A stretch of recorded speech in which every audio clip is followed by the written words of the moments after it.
What's up, guys and gals of the movement world? Sean Mishka, football beyond the stats, in our movement play of the week here in 2021 for week 13. This week, we have a unique rendition of our movement play of the week, and the fact that I'm not giving it to a singular player on a singular play. I'm actually giving it to a head coach, his coaching staff, and the entire team, offensive and defensive and special teams units, in the form of Bill Belichick and the New England Patriots in Week 13 against the Buffalo Bills on Monday Night Football. If you do follow the National Football League, you probably already know that Bill Belichick and the New England Patriots incorporated a very unique strategy, and really that which what unfolded in the game kind of took us back to yesteryear, was a little bit of a throwback on what professional football would have looked like a few decades ago. And because of that, there's a number of different lessons that I think we can take from it. Of course, like I said, we're not going to single in on one respective player as we typically would, breaking down the movement skill. But what we are going to look at is really the coaching skill here, and some of the lessons that we can take no matter what our role is, no matter what niche we fill in American football and performance enhancement as a whole. Just a little bit of the constraints and the backstory before we dive into some of those tidbits that we can take and hopefully adapt and absorb with our own respective environments. Those constraints would be, again, for those who don't know, the New England Patriots only passed the ball 3 times for 19 yards, and that came a week after their rookie quarterback, Mac Jones, threw for a career high in yards. So you can already see sort of this art of war, and I'm going to get into that a little bit later, and to how that actually could resonate for some of us on the way that the Bill Belichick led team and the New England Patriots went about their business on Monday night. And essentially, those 3 passes for 19 yards rendered the quarterback position to be a mere facilitator.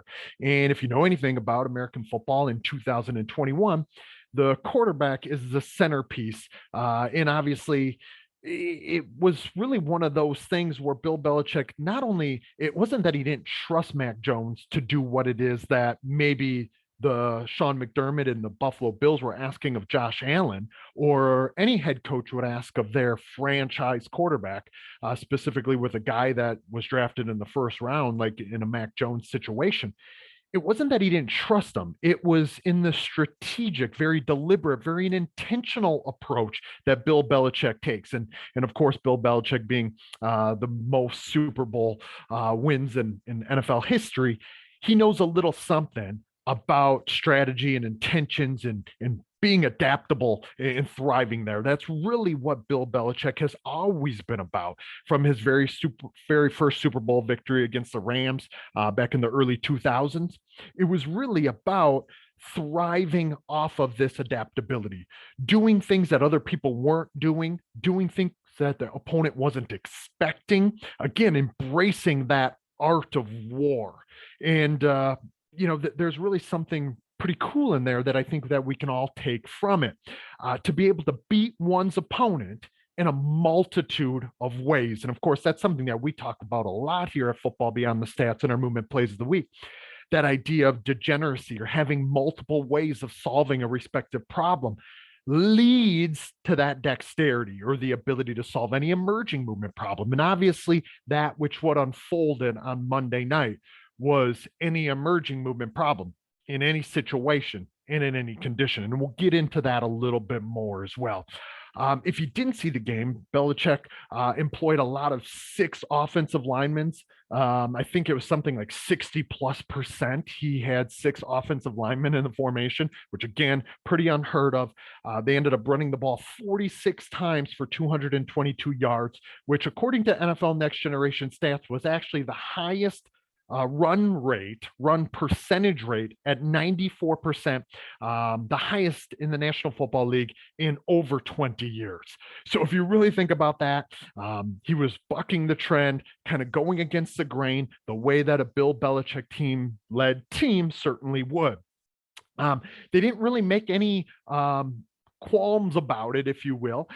They came out and had 10 straight runs to start the game, and at one point ran the ball 32 times straight. Again, some of that was based on the conditions, which we're about to get into a little bit more. However, some of it was again in that true art of war.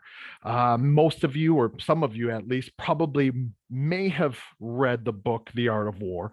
And really, within it, if we were going to summarize it, it's about recognizing opportunities, whether those opportunities are based on the situations that we're placed in and being really sensitive and attuned to those situations, or whether it's being in a place where we can adapt alongside of the conditions within the chaos, because within that chaos presents a tremendous amount of opportunity. Another key caveat here when we look at the constraints that we're coalescing to create this contextual demands, or really look at these contextual factors. These two teams play again, I think it's week 15, so just in a couple of weeks. They play again in a couple of weeks, and obviously that day, on that day, where it's going to present totally different constraints. They're going to play in New England instead of Buffalo or Orchard Park, New York, as they did on Monday Night Football. The weather conditions are probably likely going to be significantly different. And the game plans now are going to be able to be significantly different. Or if it's Bill Belichick, will they really be significantly different? And the time only will tell us if that's the case. But really, as Belichick said after the game, when it comes to the game plan in a number of weeks, the Bills didn't see anything from Mac Jones in the passing game. Instead, what they really saw was a Bill Belichick led team that, again, was all about adapting and doing things against the grain. Now, as far as the environmental conditions and constraints, Monday Night Football brings a unique situation in and of itself. It's a primetime game. All eyes are on that respective game. There are no other games occurring. That brings a different pressure and anxiety at times. Another environmental or social cultural constraint, specifically in the NFL, is the Buffalo Bills were on the precipice this last year after having beaten the Patriots in a down year on a couple of times after 2 years, or excuse me, 2 decades of New England Patriot dominance.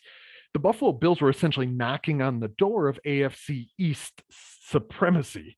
And Bill Belichick basically just reminded them who the New England Patriots are and who he is as a coach. So when Sean McDermott says afterwards, like, don't give too much credit to Bill Belichick for this win, he's completely off of his rocker if he tries to say that, because I think we should give all the credit in the world to Bill Belichick. Hence the reason we're featuring him within our movement play of the week and some of the lessons we can take here.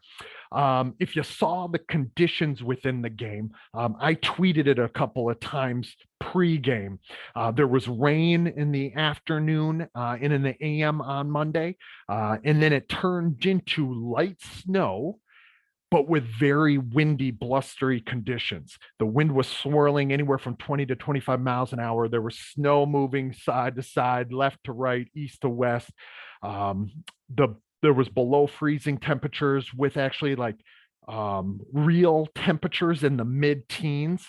So obviously, as we always talk about here at Football Beyond the Stats, context shapes content. Well, part of that context is the conditions, and conditions can really feed into the context. We can either seize the opportunities that they present, or we can allow them to channel our behaviors in a way that we adapt with those weather conditions. And that's exactly what it is that Bill Belichick did in week 13 with the New England Patriots. So a number of different lessons here. Again, even though this is going to be a much, much shorter video than we're accustomed to when we break down a singular play and look at what players could be attuning to and what they could be adapting around, it really is no different, guys and gals, for the coaches. And I think there's something for us to take from that. First of all, as I always say, degeneracy precedes dexterity, or abundance precedes adaptability.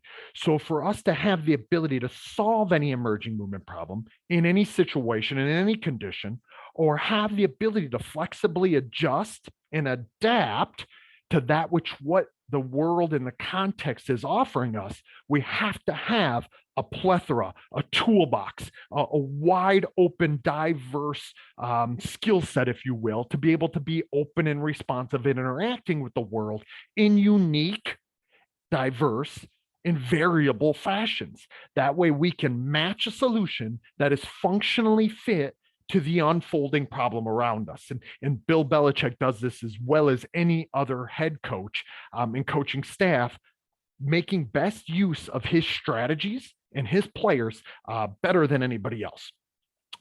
The second thing is something we can take from this as coaches, again, even as a sport movement specialist who's attempting to facilitate movement skill for players really across levels within professional football. But again, it can trickle down and transcend across levels of skill and mastery, but also transcend into other sports and more specifically transcend into all aspects of life and our form of life.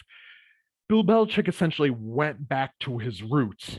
He went back into to look at what history would tell us here about how to behave or perform under these respective conditions. You know, it looked like 30, 40 years ago when teams were centered around running the football in power type of formations. So Bill Belichick is kind of a football historian in that way. If you've ever really heard him talk, you can go back to a couple of years ago when it was the NFL 100th anniversary and they had him featured and he was talking about players that were existing in the NFL or even in professional football pre-NFL 30, 40, 50 years ago. Bill Belichick is a historian in that way and looks at what tradition could offer him now. So in a Bruce Lee type of fashion, here you go. I got my Bruce Lee shirt on. On the back of this Bruce Lee shirt is a quote that I often offer, which says, research or use your own experience, absorb what is useful, discard what is not, and add what is uniquely your own. And that, I believe, is something that Belichick showed us on Monday night. Go back to your roots, study the history, see what we can absorb from it, and see how it applies today as we put our own unique spin upon it. And within that, to be willing to be authentic, to go against the grain, no matter what anyone else and everyone else is doing and how they are doing it. Notice that the Buffalo Bills, in the same conditions, but with a totally different team and a totally different roster, Sean McDermott wasn't willing to adapt. Sean McDermott and their staff wanted to rely on their franchise quarterback and their really highly talented offensive skill and playmakers. The Stephon Diggs, the Emmanuel Sanders, the Cole Beasleys of the world that they have across their rosters. Notice, yes, they made their plays. They kept the game tight. And they have some defensive playmakers as well, even though this is the second time they're being featured here in the last month as the defense that was sort of against our players that were responsible of plays of the week when a few weeks ago Jonathan Taylor was against the Bills. But to go against the grain, most other coaches wouldn't have been as willing to be as adaptable to recognizing the opportunities that were present because of the contextual factors in the way that those constraints were coalescing. And because of that, the Patriots on Monday night, and really the Patriots on any given week, are willing to adapt within any conditions. And I think that's important and imperative for me specifically as a sport movement specialist that is operating in a space where I'm trying to facilitate the most dexterous movement skill for players. That second half of dexterity in any conditions becomes as important as in any situations. So the emergent problems, being open and responsive to those problems and to solving them in whatever way is afforded by them. So if we can kind of circle the wagons today on those lessons and some of the things that Belichick would remind us of, I think it will sort of shape the way that we employ things within our craft. A number of people tweeted me or tweeted at me on Monday night when things to talk about being adaptable under conditions. My dog is growling here at a squirrel outside the window, which isn't surprising to those of you who've heard me on podcasts before. But being adaptable in those conditions requires us to be placed in those conditions and to be accustomed to operating there. There's tremendous opportunity there. And within that opportunity, to be ready to be open and responsive, the only way to get accustomed to being there, to become comfortable being uncomfortable under that chaos, is to operate there. I cannot tell you how many coaches in the NFL, when bad weather rolls in and their players are chirping at them to go indoors, they actually oblige. You very, very, very rarely see that from the New England Patriots. Bill Belichick, the New England Patriots staff, it pays off at key opportune times. It has numerous times throughout the years en route to Super Bowl victories as they play in Massachusetts. But you also start to see it then in a week by week acute fashion here as well. And my dog really doesn't want to stop right now, just bringing extra authenticity to these videos. So obviously you can probably see as to why I felt it was necessary to look at what Bill Belichick did and what it is that we can take from him in week 13 of the 2021 season.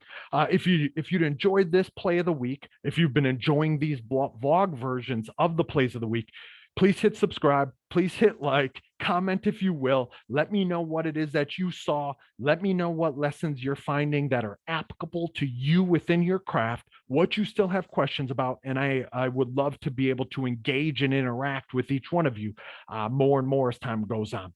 So for Football Beyond the Stats, this is Sean Mishka, week 13 of the Movement Play of the Week. I'll see you guys next week. Enjoy week 14 here in December football.